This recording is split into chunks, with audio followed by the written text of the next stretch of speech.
Number 12, Tom Mordeshire Smith says, I've had some really good conversations with friends at work about being a Christian. What are some good tips for me to continue talking to them without seeming like I'm pushing it on them? You know, Tom, I don't know that I'm really all that great at this. I'm sorry. I'm not sure that I'm all that great at this. What I've found, one thing that helps is people care about things that you are excited about, not just passionate about, excited about. There's a difference, okay? You can be passionate about things and you can be excited about them. And so there's that. They also care about things that seem like they have some connection to their own life.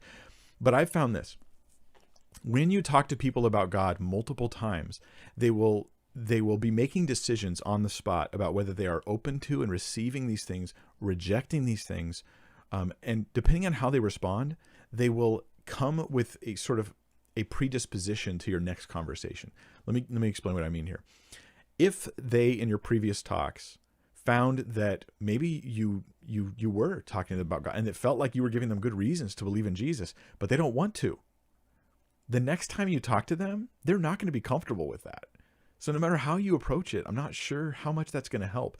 Here's where, as a follow-up to witnessing, your character and godliness and compassion and your goodness as a person is a big deal, because it will help reinforce those things to those people. But you can't make them make a choice. And the more you talk to them, you can't hide the fact that you were trying to get them to follow Jesus, right?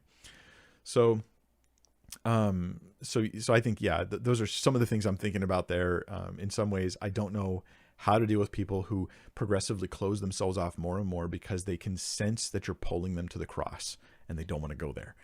And for them, I think your character matters a lot, but there's a time where you say, I don't know how to proceed. I don't know how to push you to the next moment in this conversation. And at that point, I think my tendency is to just be pretty straight with people. Hey man, I don't want to make you uncomfortable. I'm sensing that maybe I'm making you feel uncomfortable, and because you're wanting to, you see that I want you to follow Jesus, and I really do want you to follow Jesus. So, but I'm sorry if that makes you uncomfortable. I really believe it's that God loves you, that Jesus died for you, that you can know him, you can walk in him, you can have forgiveness for everything you've done, and I want you to have that. And I just get even more uncomfortable with people at that point.